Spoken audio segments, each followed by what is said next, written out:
ആ നന്ദി ജനത കാണിക്കും.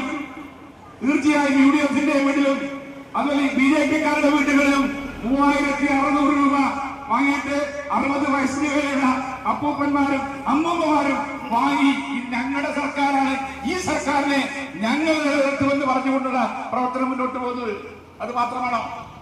വീട്ടമ്മമാർക്കിതാ 35 വയസ്സ് മുതൽ 60 വയസ്സുള്ള മുഴുവൻ വീട്ടമ്മമാർക്ക് അവർക്ക് ഇതാ 1000 രൂപ വീതം പാവപ്പെട്ട അർഹരായിട്ടുള്ള ആളുകൾക്ക്, എല്ലാവർക്കും ഇല്ല, അർഹരായ ആളുകൾക്ക് പെൻഷൻ കൊടുക്കുന്ന സംവിധാനം ഇന്ത്യ മഹാരാജ്യത്ത് ആദ്യമായി നടപ്പിലാക്കിയത് ഈ കേരളത്തിൽ. ആരുടെ കൂടെയാണ് ഞങ്ങൾ നിൽക്കേണ്ടതെന്ന് ജനം തീരുമാനിക്കും.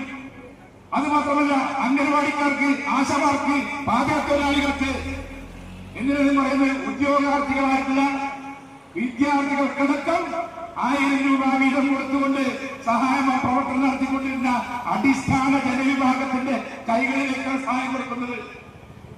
നിങ്ങളോ വലിയ വലിയ തമ്പുരാക്കന്മാർക്ക്, രാജമാർക്ക്, പിള്ളമാർക്ക്, ഗോയങ്കമാർക്ക്, അതുപോലെ തന്നെ വലിയ വലിയ സായപ്പന്മാർക്ക് അവർക്ക് ഇഷ്ടം പോലെ വാരിക്കോരി കൊടുക്കുന്നു. എന്നാൽ ഞങ്ങൾ അധികാരത്തിൽ വന്നാൽ പാവങ്ങൾക്കും കൊടുക്കുന്നു. പാവങ്ങൾക്ക് കൊടുത്താൽ ഗുണം എന്താ? തീർച്ചയായും അവരുടെ കയ്യിൽ വെക്കില്ല. അവരുടെ പലചരക്കുകളിലും അവരുടെ ചായക്കടയിലും